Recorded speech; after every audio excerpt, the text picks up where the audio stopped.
Hello students, welcome to government commerce college BCom part third EAFM paper first ग्रामीण विकास एवं सहकारिता rural development and cooperation सहकारिता बनाम पूंजीवाद चैप्टर है। सहकारिता बनाम पूंजीवाद और पॉइंट है सहकारिता एवं समाजवाद, कोऑपरेशन एंड सोशलाइज्म।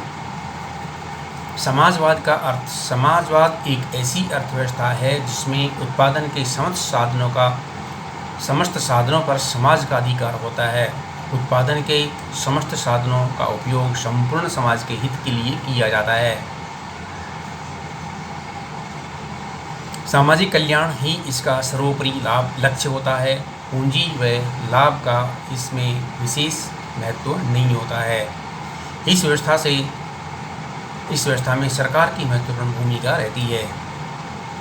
शुम्पीटर ने इसके बारे में लिखा है कि समाजवादी समाज उस समाज को कहते हैं जिसमें उत्पत्ति के साधनों तथा उत्पादन पर केंद्रीय सत्ता का नियंत्रण होता है तथा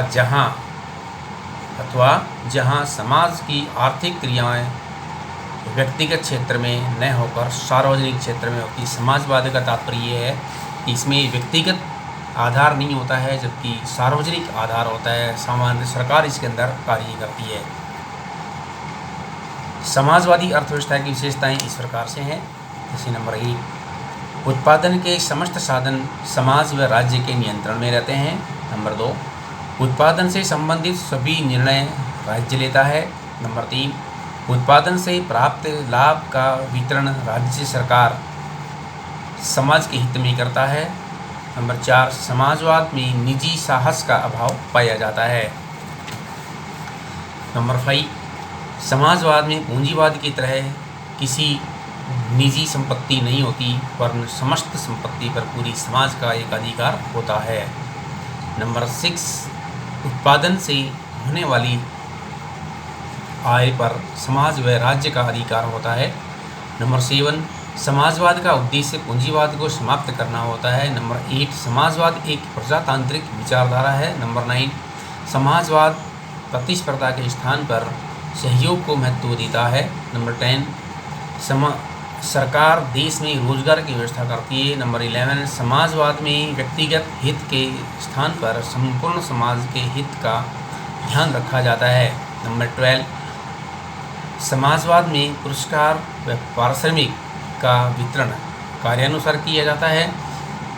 नंबर 13, समाजवाद जनोपयोगी सेवाओं की व्यवस्था भी करता है। नंबर 14, समाजवाद में राज्य को जनहितकारी संस्था माना जाता है।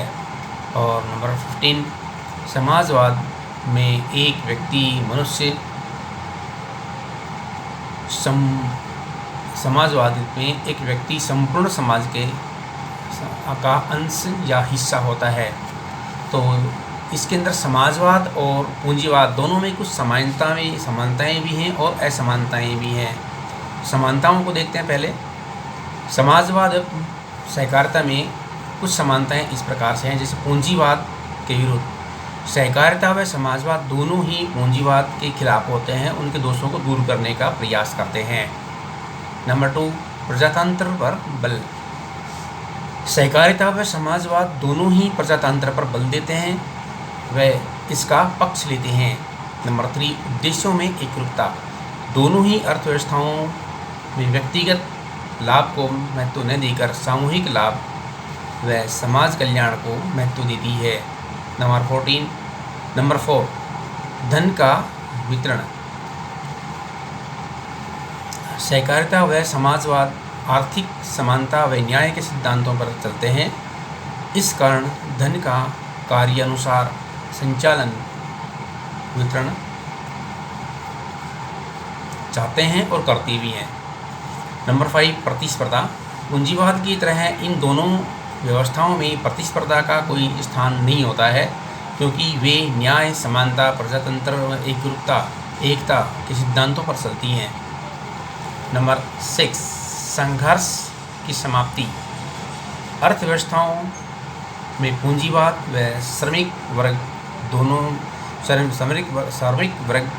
होते ही नहीं है। इनमें पूंजी सहयोग के लिए होती है, अतः वर्ग संघर्ष का प्रश्न ही उत्पन्न नहीं होता है। समानता की भावना। समाजवाद व सहकारिता में वर्ग, जाति, रंग भेद नहीं होते हैं। प्रत्येक व्यक्ति का समान महत्व होता है तथा सबको विकास के लिए समान अवसर दिए जाते हैं। नंबर 8, मानवीय गुण। दोनों ही संस्थाएं मनुष्यों में मानवीय गुणों का विकास करने का प्रयास करती हैं।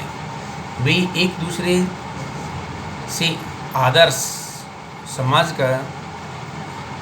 समाज की स्थापना करना चाहते हैं, जिसमें रहने वाले व्यक्ति ईमानदार ही हैं, निस्वार्थी भाव से ही कार्य करते हैं, परस्पर प्रेम ही तथा मानवीय गुणों से पूर्ण होते हैं।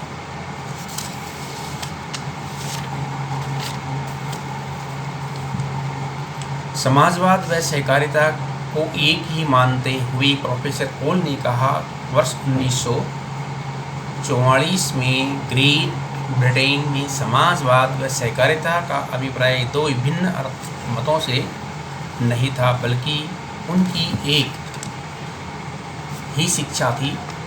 इसी संबंध में लेनिन ने कहा था कि केवल सहकारिता का विकास ही समाजवाद के अनुरूप है। अर्नेस्ट कोयस ने भी लिखा है, सहकारिता स्वभाव से समाजवाद है।